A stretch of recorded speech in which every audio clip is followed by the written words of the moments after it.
Hey everyone! Welcome back for another week of Dark Road.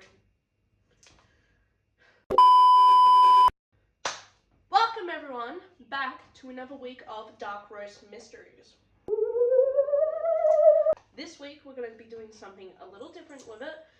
Well, not different, but we're not just going to be talking about things and explaining about them and talking about spooky stories and stuff. We're going to be doing a top 5 ranking today of Australia's top 5 urban legends and folklore and mysteries. Yeah. If you're wondering what coffee I got today, just a simple vanilla iced latte. I have added my own cold foam on top that I made here at home because I think my coffee shop does that. This is just from my local coffee shop, honestly. I didn't go anywhere fancy today. Cheap coffee, good coffee. Alright, so our contenders for today is between the Yowie Min Min lights. Dude, the Yowie, the Min Min lights, the Bunyip, and the Drop Bear. The Drop Bear I just wanted to put in. Just wanted to slide him in there. But yeah, let's just dig into it. Fuck, this is good. Grab your coffee and your spirit guides, and let's talk some spooky stuff.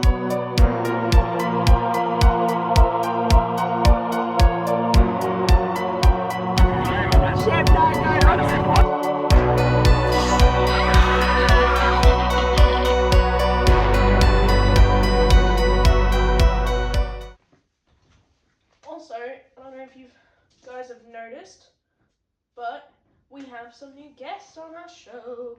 We have got Mothman here. I love my Mothman. He is a massive Mothman from Build-A-Bear that my loving partner has gotten me for my birthday this year. Best purchase he has ever made in his life, other than the engagement ring he will get me. But yeah, I love it. I love Mothman. If I ever go to America, I'm gonna be visiting that Mothman statue. Yep, I will be. No doubt about it. And we have this little lovely lady. Her name is Angie. That's what I have named her. She actually comes with me on my investigations now. I found her in an antique shop. But she's not actually old. This woman, I found out there's a woman that makes Raggedy Anns still. And for their 60 years or 90 years, I think it is, 95 years maybe. There was that's what she had a tag of saying, like 95 years or something like that. But she is so pretty, she is so cute. She sits in my car, she sits in my passenger seat, and she comes with me everywhere. And I hope that when people see her sitting in my passenger seat when I'm not in the car, she is protecting my car. Yes, she is. Yes, she is. She will be coming with me on my next overnight in October. And honestly, we might try a little devious thing and see if we can get some communication through her. See if there's anything with her. Because I've tried here and haven't really gotten much other than the AFL. Thanks, Spirit Box. But yeah, little additions to the show. We love them. It's like they're protecting me from whatever is in this place because you're never alone. Alright, let's get into it and let's get into our top 5. Ready, Oscar? Ready? Alright guys, we're gonna get into the first one, which is gonna be the Drop Bear. So, the Drop Bear is a hoax. Oh my god. Why did the Wikipedia page start with... For you guys that aren't from Australia, the Drop Bear's not a hoax. It's fucking real. I've seen it. Shit scared. we have a gum tree right outside our unit, and you bloody hear it at night time. Good luck. Good luck, because you're done for. The drop bear is a contemporary Australian folklore featuring a predatory carnivorous version of the koala. This animal is commonly spoken about in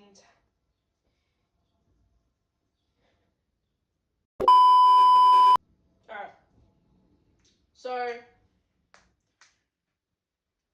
I just wanted to put the drop bear in here because it's always been a thing in my childhood. We were told in school, on school camping trips, oh, watch out for the trees up above, because when you go camping in Australia for school camps, 90% of the time you're doing a walk at night time around in nature, at least one night of your school trip, and you go for a walk, and they'll always tell you, watch out for drop bears, they're gonna get you. Keep your head up in the trees. Watch out for the drop bears. And look,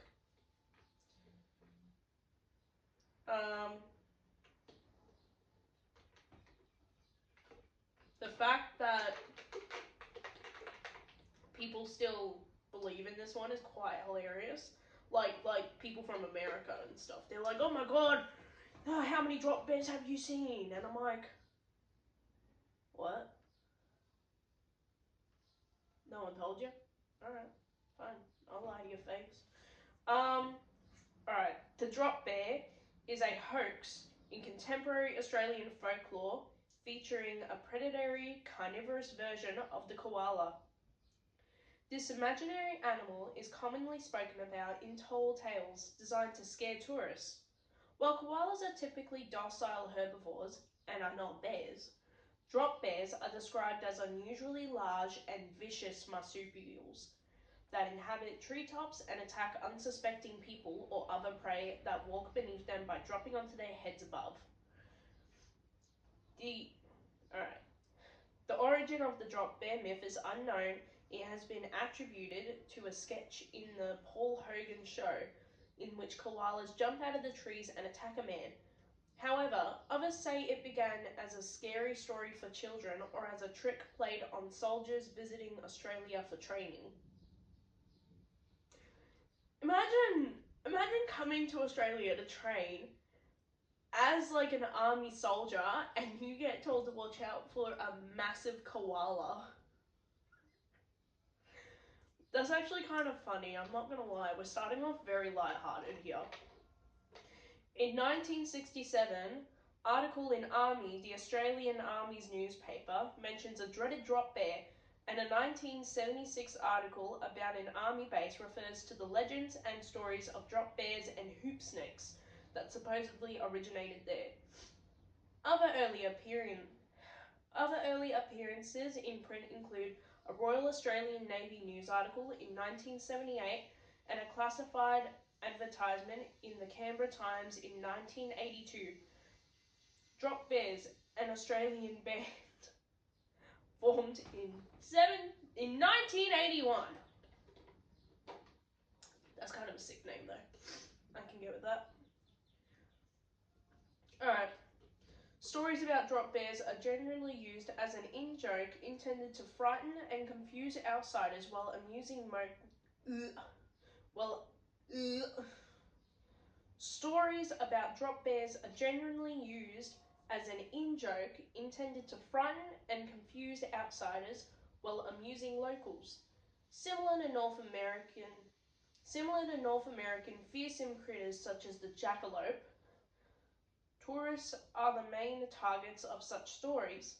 These tales are often accompanied by advice that the hearer adopt various tactics purported to deter drop bear attacks, including placing forks in the hair, having Vegemite or toothpaste to spread behind the ears or in the armpits, urinating on oneself, and only speaking English in an Australian accent.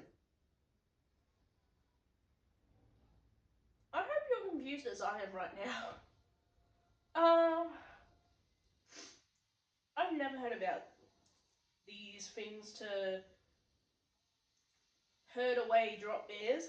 I just got told to fucking look up in the trees and watch out for one. Alright.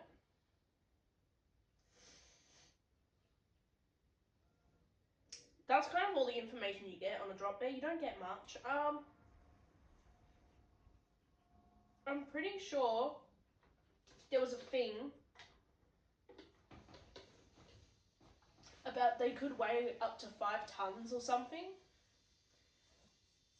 And basically that they could kill you from falling on you. That's what I've heard. We're putting drop bears at number 5. Just simply because all the Australians know it's a hoax. We know it's just something to scare the tourists. Yeah, drop bears aren't really anything crazy, to be honest. Alright, our next subject on the list is the Yowie. Or, as a lot of you may worldwidely know it as, Bigfoot. One of my favourites. But Yowie is the Australian term we use here. So, let's get into it. The Yowie is typically described as a bipedal, hairy and ape-like creature standing upright at between 2.1 metres, 6 foot 11 inches, and 3.6 metres, 12 feet. Reports of Yowie footprints describe them as significantly larger than a human's, but alleged Yowie tracks are inconsistent in shape and toe number. The Yowie's nose is described as wide and flat. So kind of literally like an ape in a sense. Pretty much same descriptions as the Bigfoot, pretty much, to be honest. Descriptions of the Yowie's behaviour vary. Some accounts depict the Yowie as timid and reclusive, while others suggest it can be violent or aggressive. The exact origin of the name Yowie, in reference to Australian hominid legends, is uncertain. The term was documented in 1875 amongst the Gamilliara,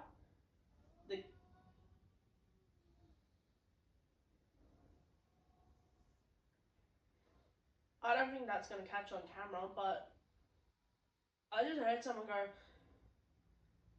yo!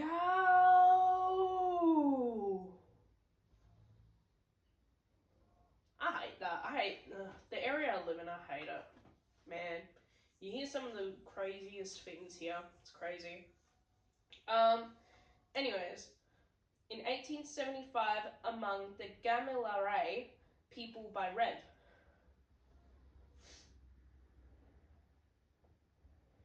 The Yowie was described as a spirit that roams the earth at night. Some researchers suggest that the term arose through My words, I need to take a break. I need to take a second. Some researchers suggest that the term arose through Aboriginal legends of the Yahoo. 19th century European accounts describe the creature and deem it the Yahoo.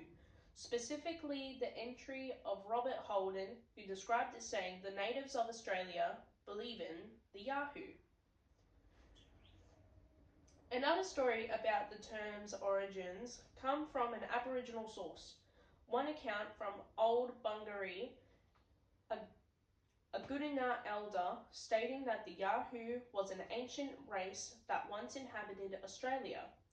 He describes conflicts between Yahoos and Aboriginal people in an event called Dreamtime, claiming that the latter usually overpowered them, although the Yahoo is said to be a fast runner.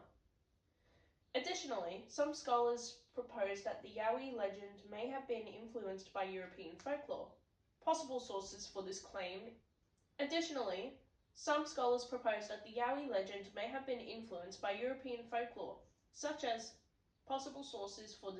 Include European myths of wild hairy men describing hairy ape-like beings,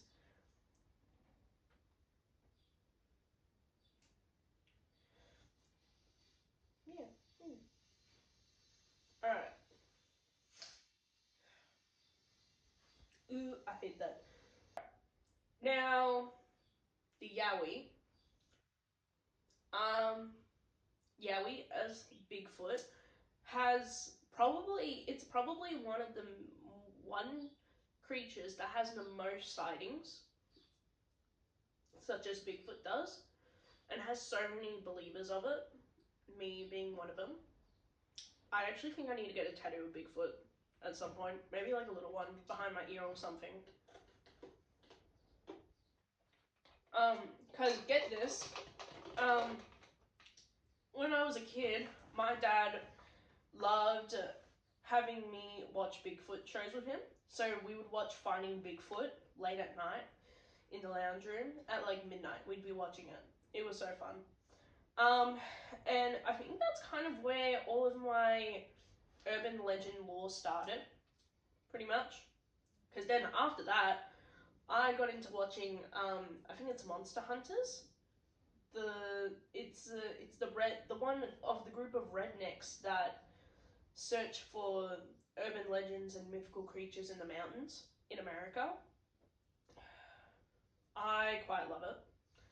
I love all that stuff. It is fun and amazing. And then obviously I got into learning about more, like Mothman, my lovely Mothman baby, and everything far and wide and in between. So let's get into some early reports. In 1987, a columnist, Margaret Jones, suggests that the first reported Yowie sighting in Australia occurred as early as 1795. By the 1850s, accounts of indigenous apes appeared in the Australian Town and Country Journal. The earliest account in November 1876 asked readers who has not heard from the earliest settlement of the colony, the blacks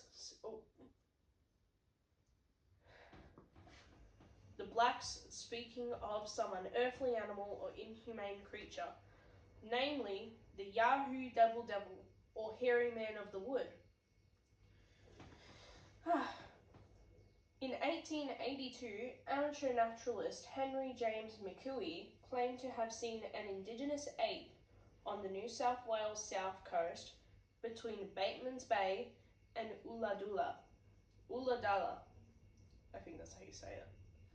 He described the creature as tailless, covered in long black hair, with reddish fur around the throat and chest. He estimated its height at nearly 5 feet tall when standing upright, and noted that its small, restless eyes were partially obscured by matted hair. McCooey claimed to have thrown a stone at the creature, prompting it to flee. McCooey offered to capture an ape for the Australian Museum for a reward of £40. Wow, a lot of money! £40. But that's how it was back in the day. According to researcher Robert Holden, a second outbreak of reported ape sightings appeared in 1912. The Yowie also appeared in Australian folklore and literature, including Donald Friend's Hillendiana, a collection of writings about the goldfields near Hill End, New South Wales, where it was described as a species of bunyip. Holden also cites the appearance of the Yowie's presence in a number of Australian tall stories in the late 19th and early 20th centuries. Modern reports of the Yowie continue, often associated with cryptozoology investigations.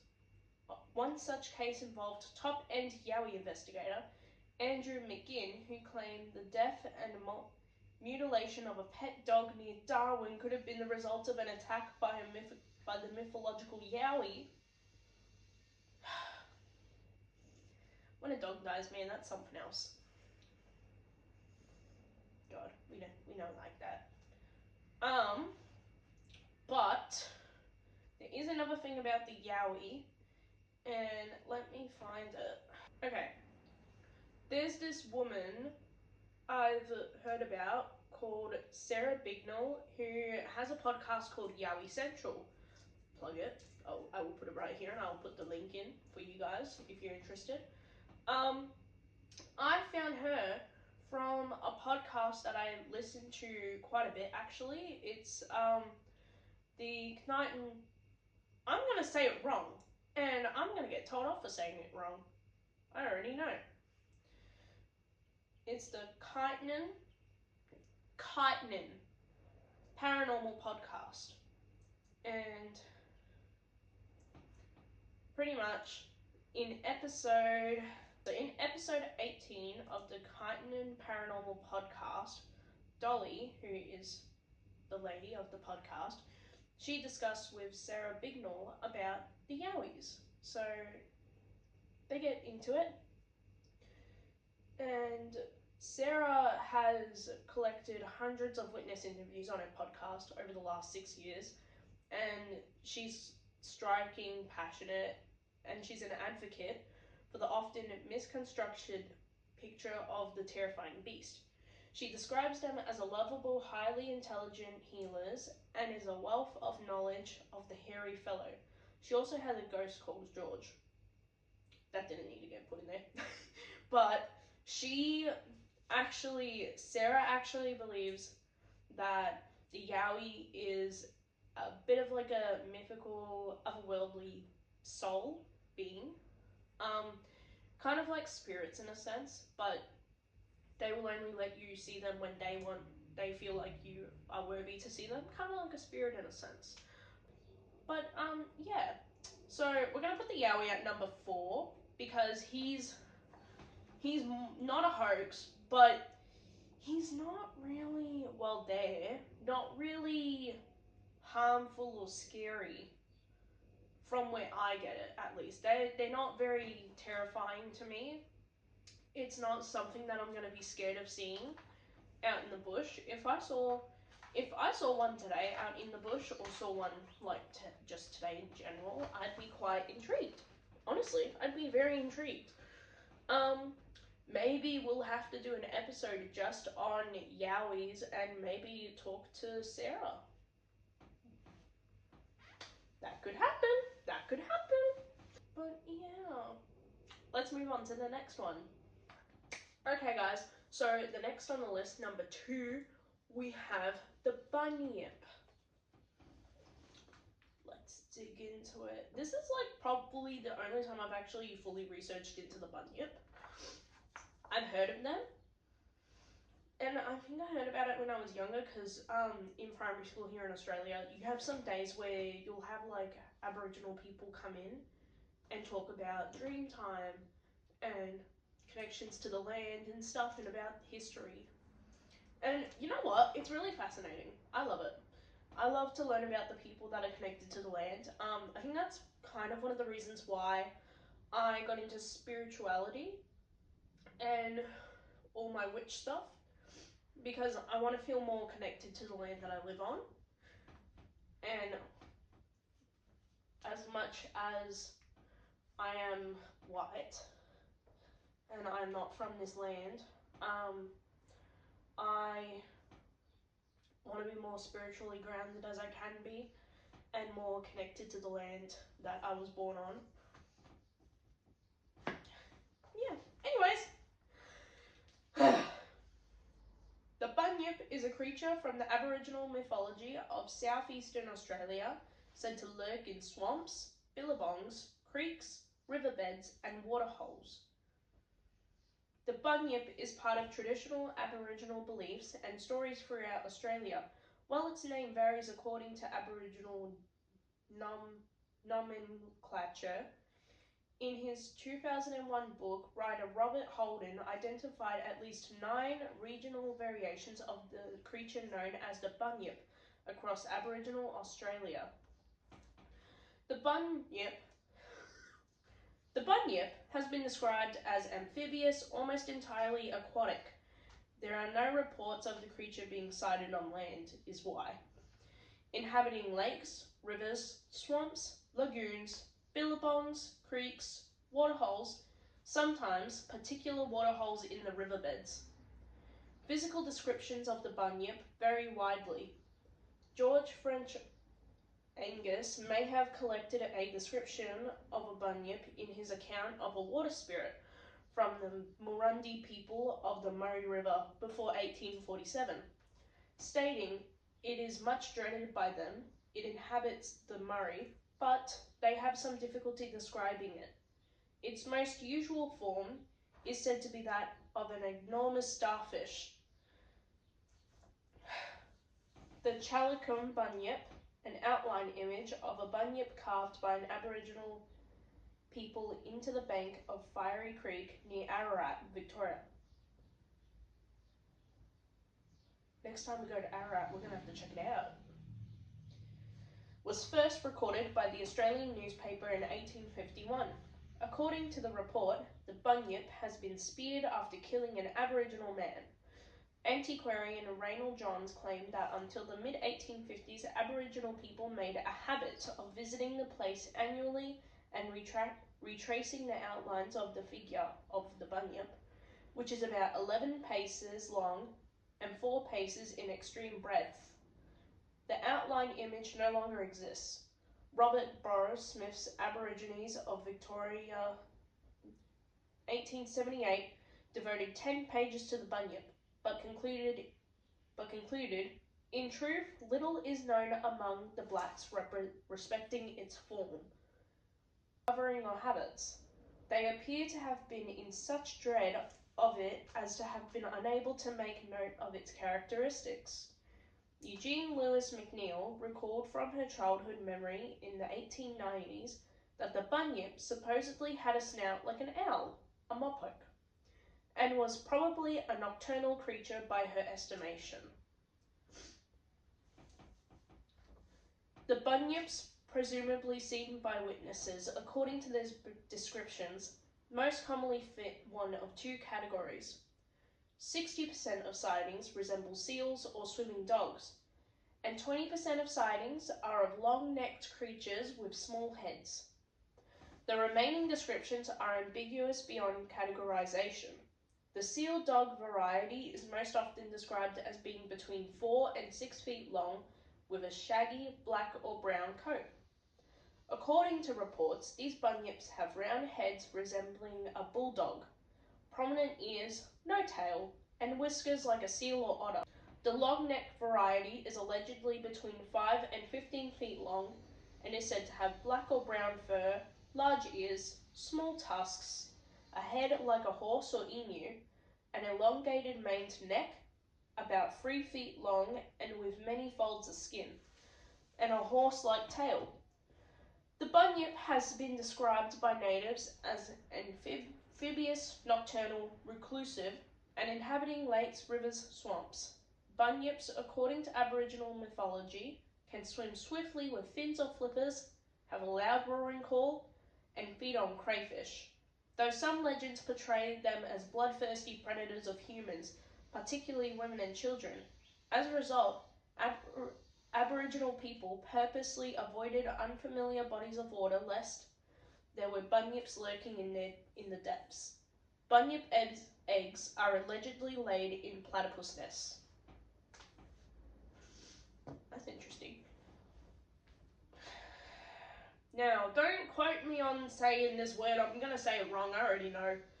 The bunyip appears in Narrandjeri dreaming as a water spirit called Namalyawonk, which would get anyone who took more than their fair share of fish from the waterways, or take children if they got too close to the water.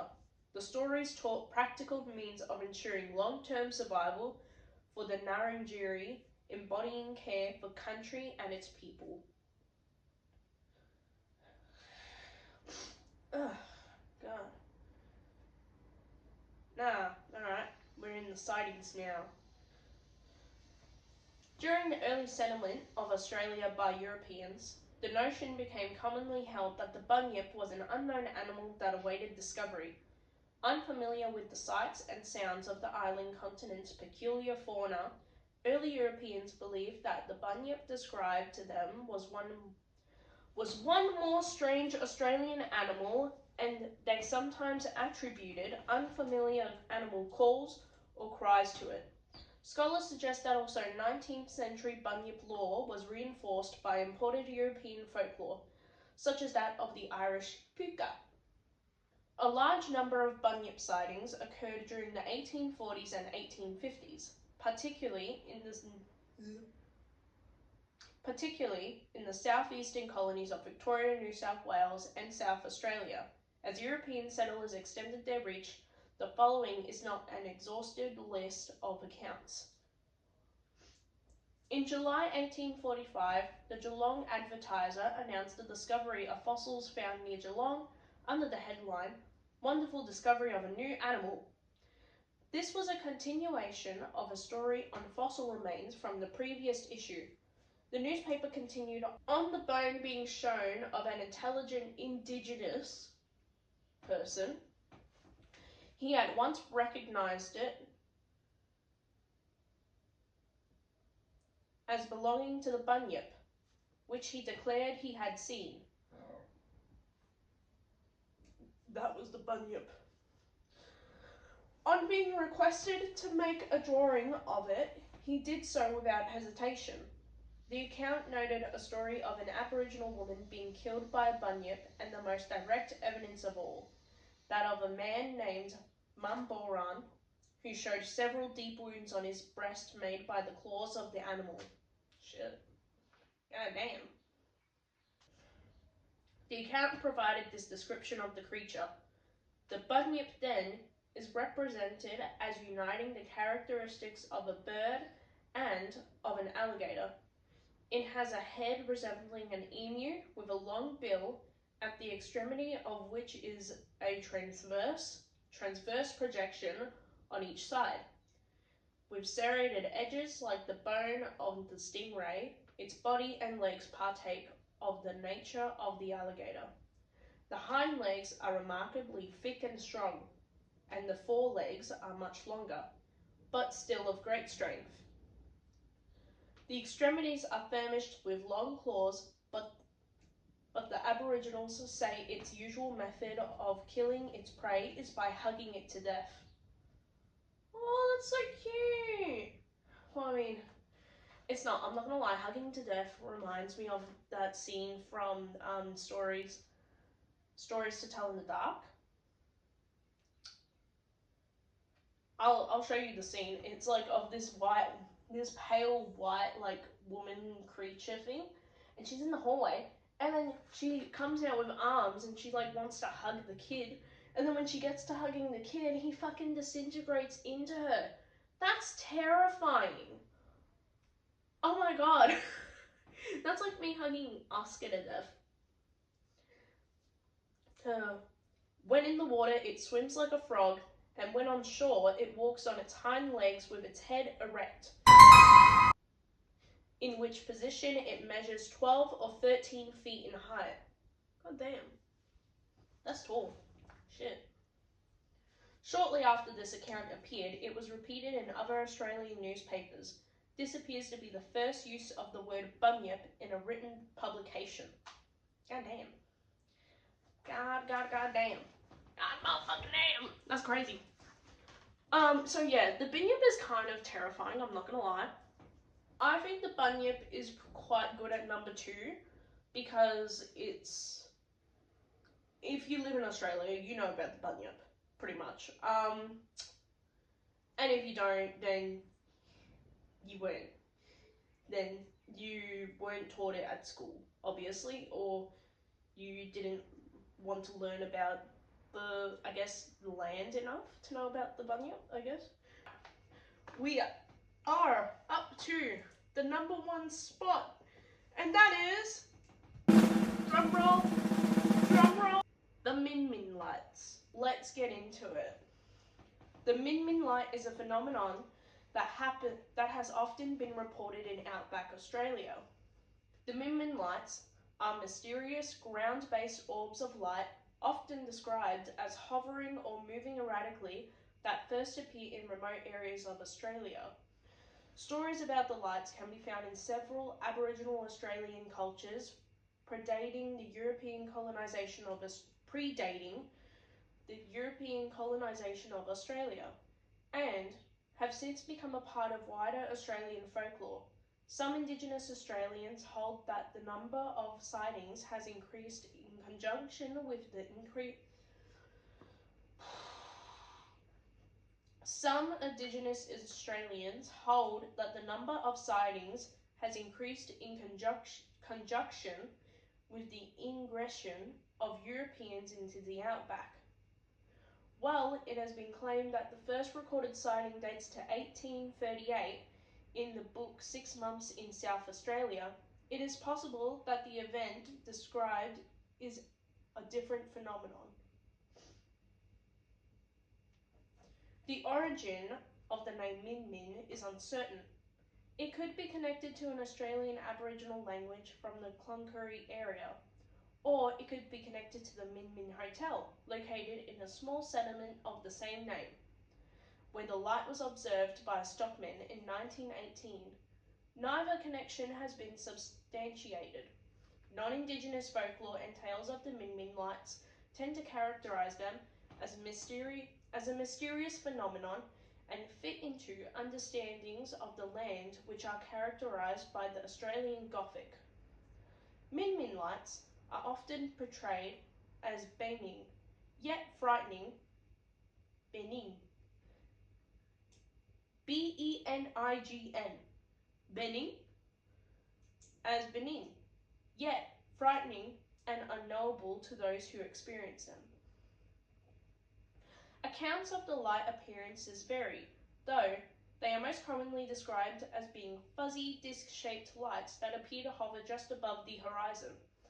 They are often described as being white, though some accounts describe them as changing colour from white to red to green and back again.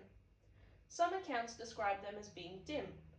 Others describe them as being bright enough to illuminate the ground under them and to cause nearby objects to throw clearly defined shadows.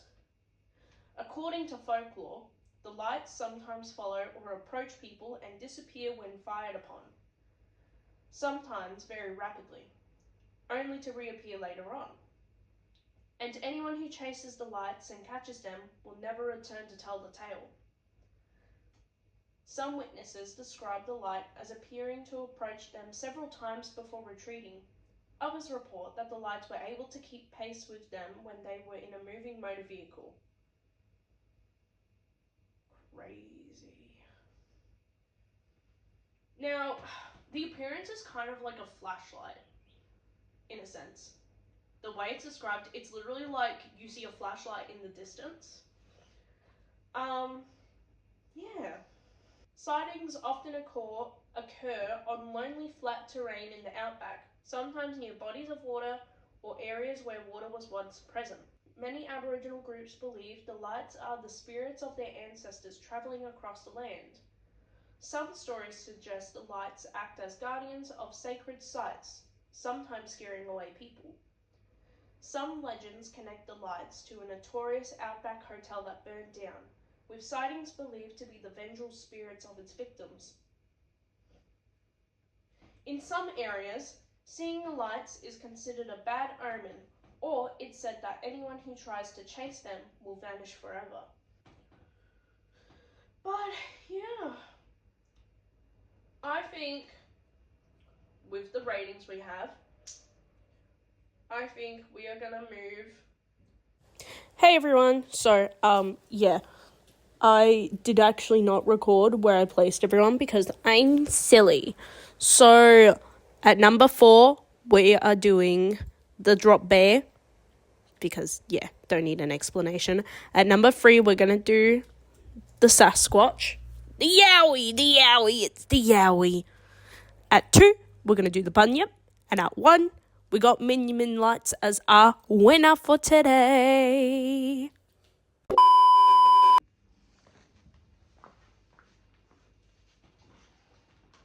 Okay, so what do you guys think? Do you guys think that there's something there? What do we think of the rating? I think next week we might venture out. I think for the next one we're gonna venture out this time. And yeah, let me know what you guys think. Let me know if you guys want me to do another kind of like rating like this. I mean, it's alright. I just this week with getting my all of my info in for it was a bit hard. Not hard, but it was because I had a few other things that I had to do. But lucky I did it today. Lucky I did it today, yeah. Alright. Haven't finished this, so we're gonna go and finish this now.